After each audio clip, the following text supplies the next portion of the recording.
Good morning बेटा। आज हम आर के नारायण का famous novel the guide read out करेंगे। इस स्टोरी को या इस नावल को थरावली पहले पढ़ने से पहले हम इसके थोड़े से हाइलाइट्स देखेंगे कि एक्चुअली नावल की शुरुआत कहाँ से होती है, कौन इसका मेन कैरेक्टर है, उस करेक्टर जो है कैसे पास्ट में जाता है, प्रेजेंट में कैसे भूमिका निभाता है और किस प्रकार ये सारी स्टोरी जो है चलती है।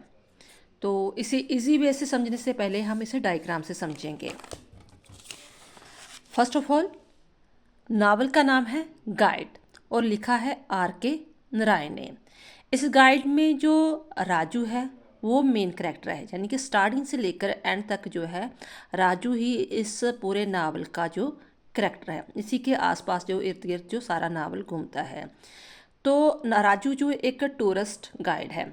नावल की शुरुआत होती है कि वो जो राजू होता है किसी केस के कारण जेल में गया था, अब जेल से छूट कर बाहर आया है। तो वो अब वापस अपने गांव मालगुडी में नहीं जाना चाहता। आपको पता होगा कि आर के नारायण की मैक्सिमम नावल में मालगुडी जो स्थान है उसका एक इमेजिनेशन प्लेस है। तो वहाँ पर वो किसी एक टेम्पल पर वहाँ पर स्टे कर जाता है, क्योंकि उसकी पर्सनैलिटी बहुत ही एक मॉडल की तरह लगता था। तो उसे देखकर जो टेम्पल का बुजुर्ग आदमी होता है उसे एक पवित्र संत या साधु या स्वामी समझ लेता है। तो क्योंकि राजू पढ़ा लिखा था, गाइड था, टूरिस्ट गाइड था, उसे नॉलेज काफ़ी थी। तो जो भी कोई उसके पास होता अपनी सूझ समझ से उसकी प्रॉब्लम सॉल्व करता जाता। धीरे धीरे वो ऐसे फेमस बन जाता है कि वो मंदिर का स्वामी है। वो जो भी करता है भी उसकी भविष्यवाणी सही होती है। लेकिन वहीं बैठा बैठा बाद में वो पास्ट में जाता है कि कैसे कि मेरी अच्छी भली एक लाइफ थी, मेरा भाई था, माँ थी, मामा था, ठीक है। तो पापा का जो रेलवे स्टेशन में एक दुकान थी, चाय की दुकान थी, तो वहाँ पर मैं टी स्टॉल का काम करता था। तो एकदम उसकी लाइफ में क्या होता, क्योंकि एक टूरिस्ट गाइड था। मार्को और रोजी नाम का एक कपल आता है। मार्को एक आर्कोलॉजिकल होता है, ठीक है। तो रोजी उसकी वाइफ थी। मार्को एज में काफ़ी बड़ा था, एज था, तो लेकिन रोजी जो थी उससे काफ़ी कम एज की थी। और सेकेंडली ये भी थी वो डांसर थी, उसे डांस बहुत पसंद था। लेकिन मार्को को उसके डांस में कोई भी इंटरेस्टेड वगैरह नहीं था। वो सिर्फ अपने काम को लेकर ही उसे क्रेज था। तो इस बात का रोजी को गिला शिकवा रहता था कि मार्को उसकी तरफ ध्यान नहीं देता। तो उल्टा कह लो राजू यंग था, तो वो रोजी जो राजू की तरफ अट्रैक्ट होना शुरू हो जाती है। धीरे धीरे इतनी प्रॉब्लम्स दोनों में बढ़ जाती है कि वो उसे छोड़ देती है मार्को को और राजू का साथ ले लेती है। तो राजू भी जितना उसके पास सेविंग वगैरह होती है रोजी की पूरी हेल्प करता है उसे बेस्ट जो है देश की डांसर बनाने में। तो उसको काफ़ी नेम फेम मिलता है। तो क्योंकि राजू बाद में सारा काम कार छोड़ देता है तो उसके नेम फेम से जितना पैसा मिलता है वो सारा क्या करता है, जुए में शराब में उड़ाना शुरू करता है। और दूसरी तरफ ये भी चीज़ होती है कि रोजी को ऐसे उसका नेम फेम देखकर उसे मन में थोड़ी जेलस फील भी होता है कि मुझे वो टाइम नहीं देती, जहाँ कह लो कि वो उसका अलग ही एक दुनिया बन गई है। तो वो डेली ऐसे शराब पीने शुरू करता है। रोजी को इस बात का शिकवा आता है कि राजू ऐसा क्यों करता है, वो सारे पैसे जुए में क्यों उड़ा देता है, ये शराब कितनी क्यों पीता है। तो वो एक बार दूसरी वो कमिटमेंट भी होती है कि नहीं भी, जो आज मैं इस मुकाम में पहुंची हूँ, मैं इतना मेरा नेम है, फेम है, मैं राजू के कारण ही हूँ। तो लेकिन फिर भी प्रॉब्लम बढ़ती जाती है। तो दोनों का भी बाद में जो है डिवोर्स हो जाता है। डिवोर्स कह लो कि दोनों की शादी हुई ही नहीं होती है, साथ में जस्ट रहते हैं लिविंग रिलेशन में। तो वो भी रोजी कहती है कि तुम मुझे छोड़ दो, मत भी तुम आज़ाद हो, मत तुम जो करना चाहते हो करो, लेकिन मैं अपने रास्ते में जाऊंगी। तो फिर ये भी था, दो उसके लाइफ में टर्निंग पॉइंट आए थे जिसके कारण रोजी और राजू में बाद में प्रॉब्लम्स क्रिएट हुई थी।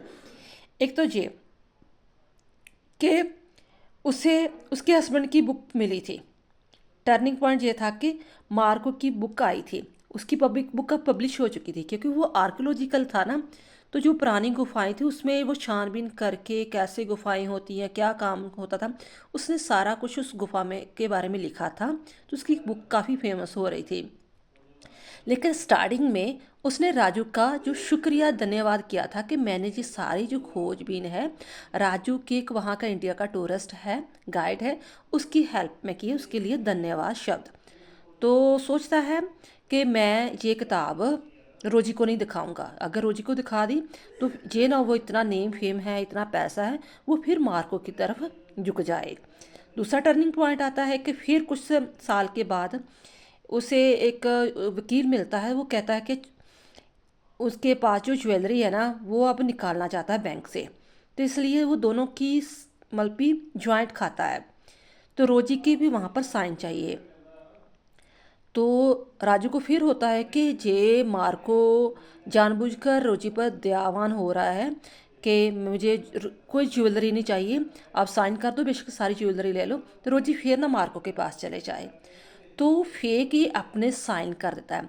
इसी साइन के कारण ही बाद में जब छानबीन होती है तो राज जो है मल्पी उसको राजू को जेल हो जाती है कि उसने मल्पी कानून के साथ खिलवाड़ किया है। देन आफ्टर ये पास्ट की स्टोरी उससे याद आती है। देन फिर वो प्रेजेंट में आता है, ठीक है, सोच में। तो जहाँ वो जेल से शूट कराया था, जहाँ से स्टोरी स्टार्ट होती है, वैलन, उसे वैलन मिलता है। उस टेम्पल के पास एक बुजुर्ग आदमी होता है, तो वो एक हॉली मैन होता है। तो उसे देख कर राजू को कि एक वेल पर्सनैलिटेड है, उसने जैसे कपड़ा जैसे लोई ओढ़ी हुई है, तो बिल्कुल संत सा लग रहा है।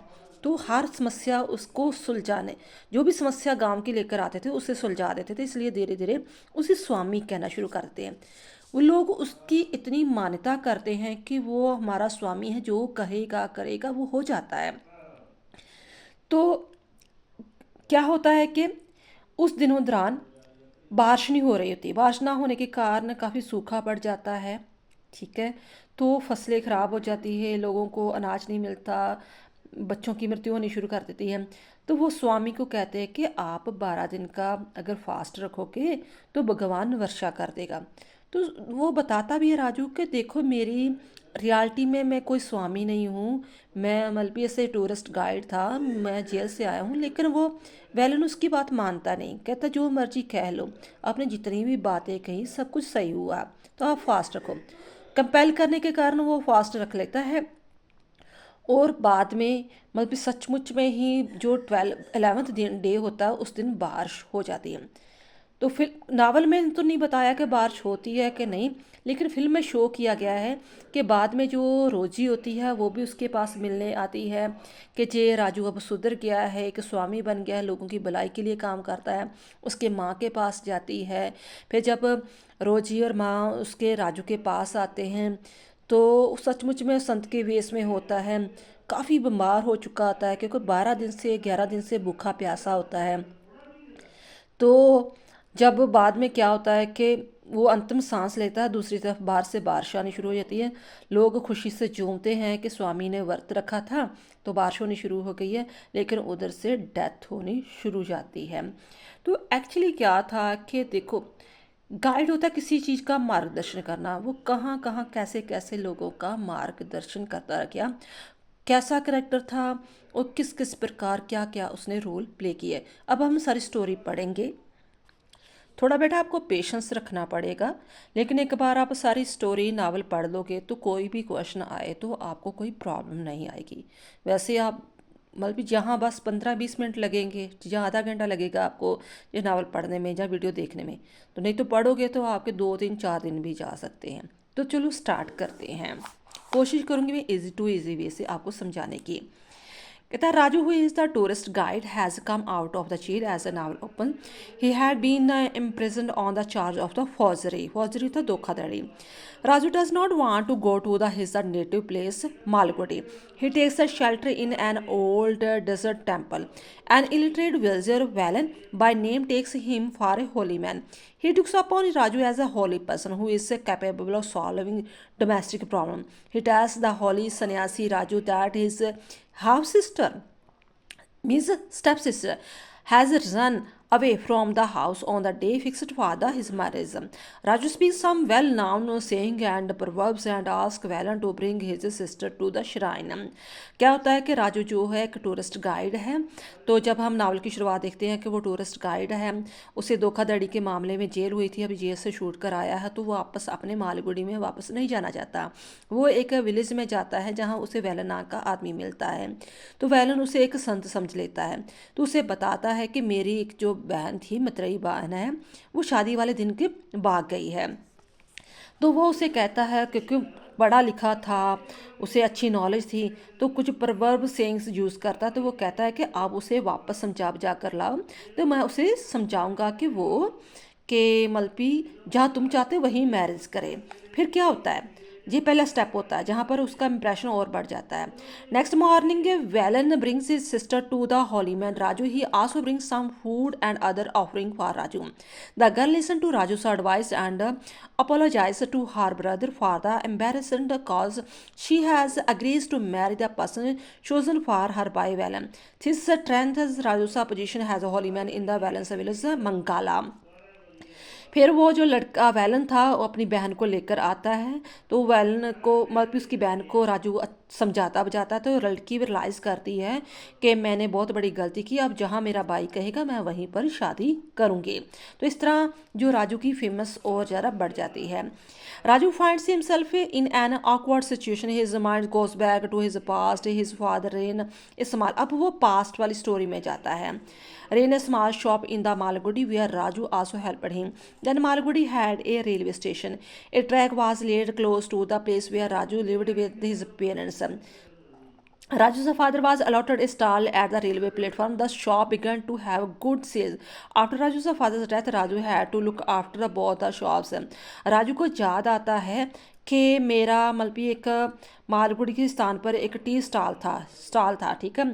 तो बाद में जब उसके पापा की भी डेथ होगी तो दोनों जो स्टॉल, मुझे भी कहता है एक स्टॉल खोल दिया था, अच्छा भला चल रहा था, लेकिन फादर की डेथ में दोनों स्टॉल उसे चलाने पड़ रहे थे।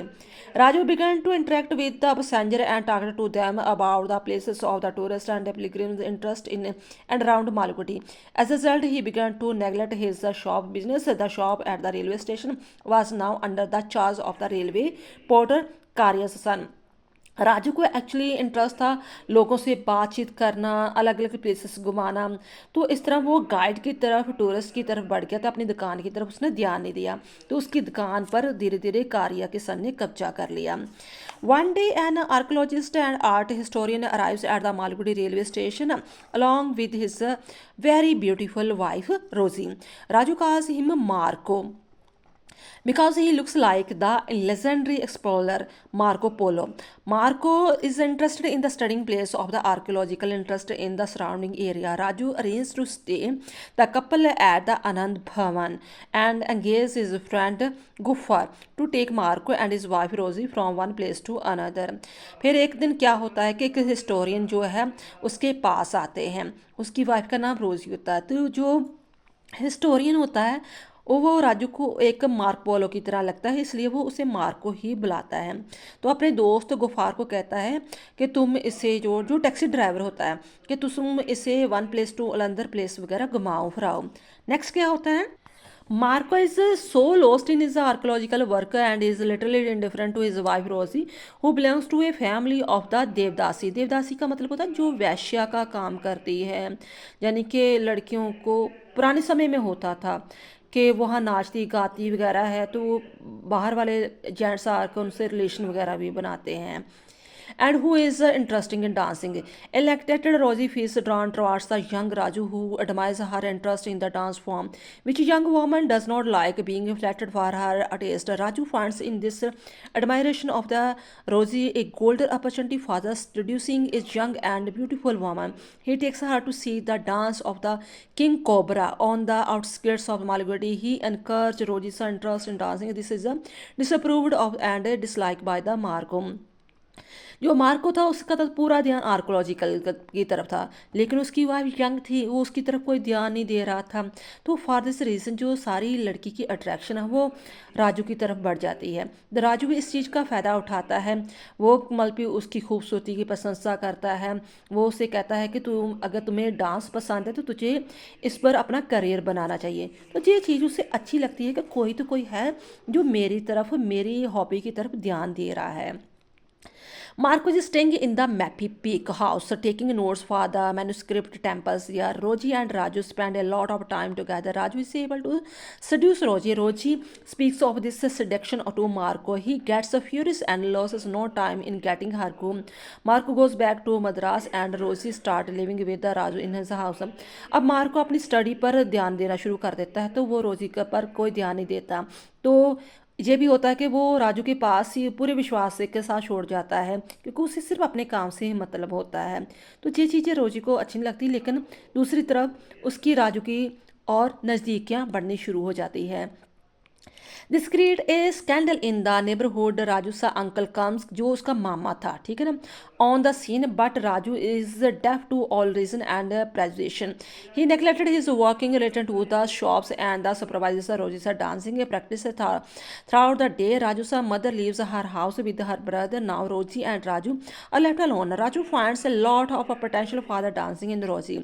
Raju is determined to promote Roji's career as a dancer. He contacts a school and gets a dancing assignment for the Rosie in the school's annual day celebration. The school functions become a launching pad for her dancing career. Raju also decides to make her the greatest dancer of the country. तब उसके uncle को पता चलता है कि उसने किसी लड़की को अपने पास रखा हुआ है विदाउट मल्टी मैरिज के, यानी कि लिविंग रिलेशन में रह रहा है। तो उससे ये चीज़ अच्छी नहीं लगती कि समाज में ये चीज़ एक्सेप्ट नहीं होती। मदर भी उसको डांटती है, तो वो राजू इस चीज़ों को नेगलेक्ट करता था कि मुझे समाज की कोई परवाह नहीं। तो उसका मामा, उसकी मदर, उसका भाई उसे छोड़कर चला जाता। तो रिज़ल्ट क्या होता है, दोनों अकेले मल्पी जो रोज़ी और राजू को एक चांस मिल जाता है दोनों को अकेले रहने का। तो जो राजू है वो सोचता है कि इसको डांस में इंटरेस्टेड है, तो मैं इसका डांस पर ही जो है करियर बनाऊंगा। तो पूरे एफर्ट्स लगाता है, अपना मतलब सारा खर्चा लगाना, स्कूल ढूंढना, फंक्शन अटैम्प्ट करने, यानी कि उसके करियर बनाने में पूरा अपना फोकस कर देता, ध्यान दे देता है। Rosie is on the way to become a celebrity dancer. Her rise as a classical dancer is sharp and meteoric. Her several agreements take her to almost all corners of the state. In the meantime, Raju loses the railway stall business on account of the neglect and the losses. He is evicted from his ancestral house because of his mounting debt. The moneylender goes to the court to recover his dues. Since Raju has now become prosperous because of his income from the Rosie's dance performance, he shifted into the new locality meant for the elite society. He also takes a gambling and drinking. He engages a young man named Money to look after Rosie's dance engagement and office work. अब क्योंकि पूरा रोजी एक celebrity dancer बन चुकी थी, तो वो क्या करता है कि अपने टी स्टॉल वाल तरफ कोई ध्यान नहीं देता। उसका जो पूर्वज घर होता है, एंसेस्टर हाउस हो, वो भी बिक जाता।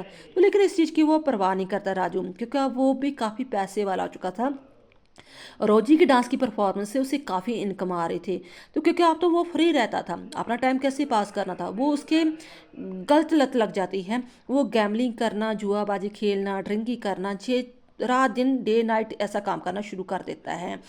तो सारी देख रेख मनी को लगा देता है, मनी लड़के को लगा देता है कि तुमने सारी बुकिंग करनी है, कहाँ इसने डांस करना है, कहाँ परफॉर्मेंस करनी, ये चीज़ें वगैरह।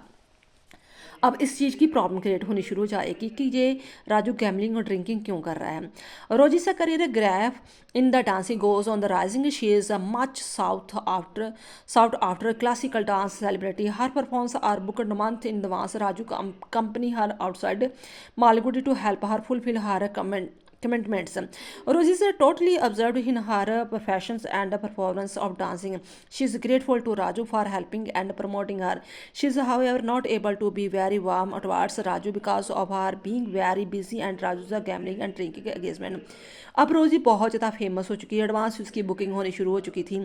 वो इस चीज़ के लिए अपने उसके मन में ये इज्जत थी कि राजू के कारण ही मैं इतनी शिखर की जो सक्सेसफुल की सीढ़ियाँ चढ़ सकी।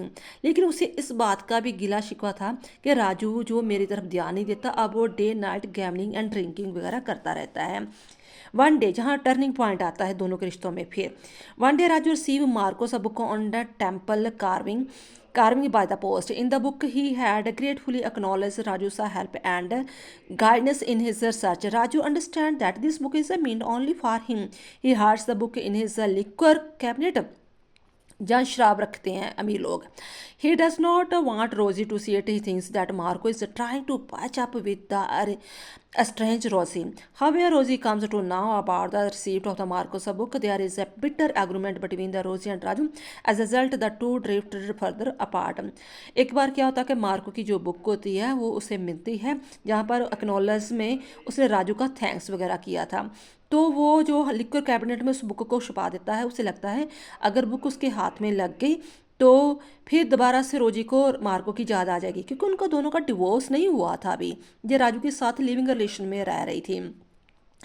तो उसे जो बाई चांस उसे पे रोजी को जो उसकी सीट मिल जाती है, तो उसे ये चीज़ का बड़ा दुख होता है कि राजू मुझसे बातें छुपाने लगा है, उसने ऐसा क्यों कहा। तो आपस में कहा सुनी होनी शुरू हो जाती है। एक communication from a legal firm follow. फिर एक और इंसिडेंट होता है।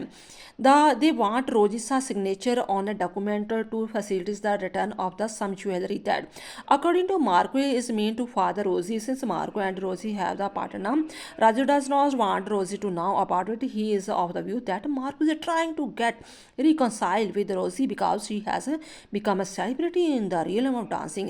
Raju signed the documents and thus sent it back. Days pass. एक दिन क्या होता है कि एक उसके पास एक वकील आता है जहाँ पर ज्वेलरी का केस होता है। वहाँ पर दोनों के साइन होने थे, मार्को के साइन हो चुके थे, रोजी के होने थे। तो लेकिन राजू नहीं चाहता था कि वो रोजी उस पर साइन करे, क्योंकि उसे लगता था कि वो उसका पति जो मार्को दोबारा उसे हासिल करना चाहता है, रिकॉन्साइल करना चाहता है, क्योंकि अब रोजी काफ़ी फेमस हो चुकी है। तो वहाँ पर फेक साइन करके उसे बेच देता है। On evening Rosie is busy dancing in the dance performance at the Kalipet at a distance of about 60 miles from the Malgudi. The superintendent of the police arrested Raju on the charge of the forgery as Marco has filed in case against him. तो एक दिन क्या होता है, कालीपेट पे कि मैं वहाँ परफॉर्मेंस कर रही थी, तो जहाँ उतने में क्या होता है कि जो राजू को पुलिस पकड़ कर ले जाती है, क्योंकि मार्को ने उसके खिलाफ केस किया था। रोजी फ्रोजरी का जो भी कह लो कि धोखाधड़ी का। Rosie engage to a top lawyer for the defence of Raju as they have not been able to save money. She takes up a more dancing assignment to pay the liar. Despite her the efforts, Raju is sentenced to 2 year imprisonment for the forgery. Roji thinks of giving up her dance performance and get back to her conjugal life with her husband Marco. फिर रोजी काफ़ी कोशिश करती है कि वकील वगैरह करके भी उसे छुड़ाया जाए, पर फिर भी उसको 2 साल की जेल हो जाती है। Raju is a model. Raju is a model prisoner in a jail. Because of his good conduct and behavior, his sentence is remitted. He is released before the termination of his jail term. He keeps on receiving news of Rosie's dance against in the country. His mother is still staying with her brother in the village.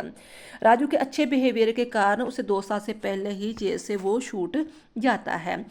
On the release from the jail, जहाँ से story start हुई थी वहाँ से अब दोबारा शुरू हो गई। On release from jail, Raju is unwilling to go back Malgudi as an ex-convict. He connects beer to live with his mother. He reaches a deserted temple outside the Malgudi man. There is a taken as a holy man by illiterate peasant Valan. His reputation as a holy man spreads in the area. He lives his life of a venerable Swami. He grows a beard and start taking interest in the welfare of the village of Mangala. He started a school for the children and preaches to men and women of the village in the evening. Raju जब jail से छूटता है तो उसका मन नहीं होता मैं दोबारा मालगुडी में जाऊं, क्योंकि अब उसकी काफ़ी इंसल्ट हो चुकी थी। मदद से भी झगड़ा हो चुका था। अब वो वहाँ एक मंगोला गांव में चला जाता है, तो वहाँ पर उसे एक मल्पी वैलन नाम का जो किसान मिलता है, तो वो उसे स्वामी समझना शुरू करता है, क्योंकि उसकी इंटेलिजेंसी, राजू की इंटेलिजेंसी के कारण वो काफ़ी लोगों की प्रॉब्लम सॉल्व कर रहा था। अब वो प्रीचर भी बन गया था, उसने दाढ़ी भी बढ़ा ली थी और स्कूल के बच्चों को भी पढ़ाता था। This routine goes on for a year, then the village and his surroundings are hit by the famine and drought. There are little fights in the village over the availability of the essential goods. Valen and his companion are hurt in one skirmish. The news upset Raju. He sent a message to Valen that he would not take any food till the two factions reach a compromise and sit together. एक बार क्या होता है, काफ़ी समय बीत चुका होता है, तो यानी कि फेमाइन एंड ड्राउट पड़ जाता, सोका पड़ जाता है, बारिश नहीं हो रही होती, तो दो कंपनी के बीच में, यानी कि दो ग्रुप के बीच में लड़ाई झगड़ा होना शुरू हो जाता है। तो दूसरी तरफ राजू जो खाना वेट कर रहा था, क्योंकि गांव वाले उसे खाना खिलाते थे, तो उसे नहीं पता था कि गांव वाले लोगों ने कसम खाई थी कि मल्पी राजू ही अब वही स्वामी उनके झगड़े का हल करेगा। Valens, a brother, tells the villager that the Swami will not have any food till the rains come. The news of the Swami's fast to woo the rain gods spread far and wide. People are thankful that a holy man among them is prepared to fast into the death for their sake. They have so much faith in the Raju that they feel confident that there will be rains in the end of the 12th day.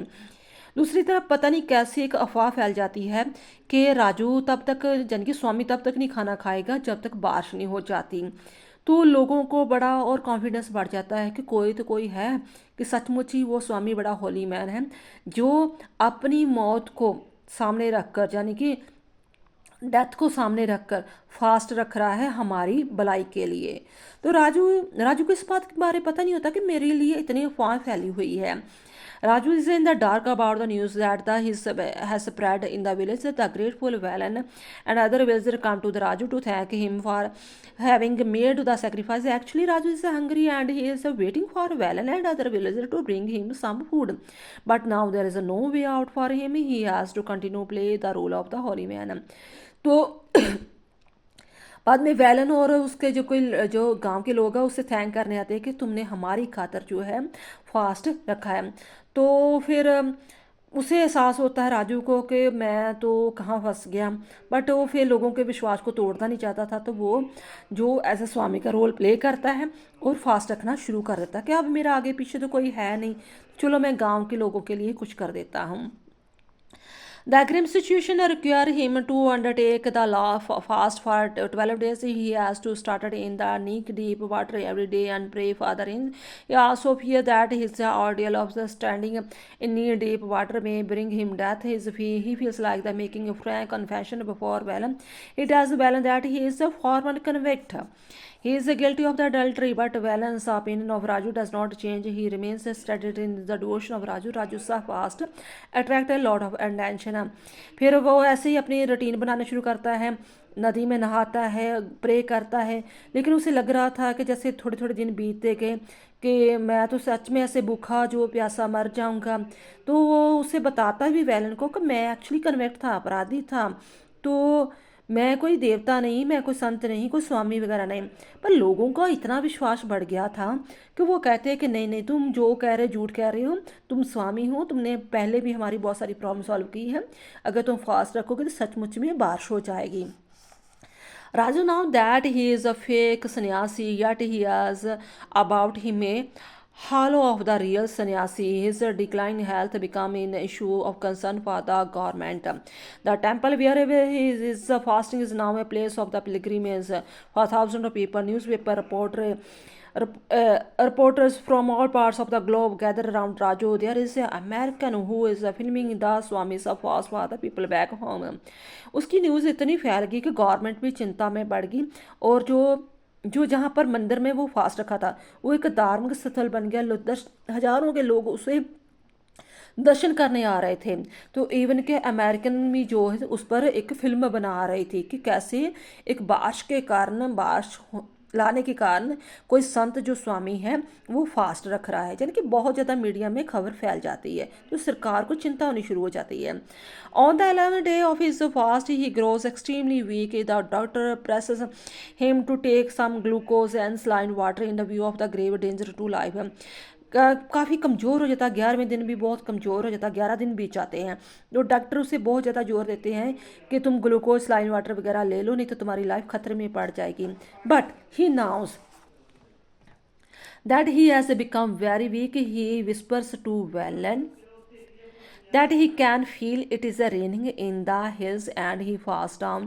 There is an ambiguity at the end of the novel. We don't come to know whether Raju has fallen unconscious or he is dead. There is a rumbling of the clouds in the sky. We get impression that it is likely to rain.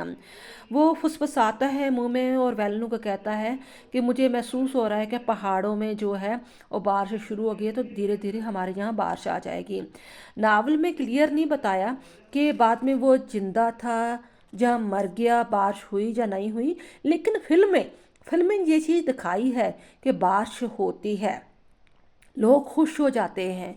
तो दूसरी तरफ जो वहीदा है, यानी कि जो रोज़ी है, उसके पास आती है, तो वो उससे कहती है कि देखो कि राजू मल्पी, लोग खुश हो गए हैं, तुम्हारी जो फास्ट रखा था वो रंग लाई है, तो तुमने वो कर चीज़ दिखाई, तुम सचमुच लोगों के संत बन गए। तो लेकिन वो उतने वक्त में वो मर जाता है। ठीक है, जहाँ से स्टोरी भी ख़त्म हो जाती है, जहाँ पर नावल भी ख़त्म हो जाता है।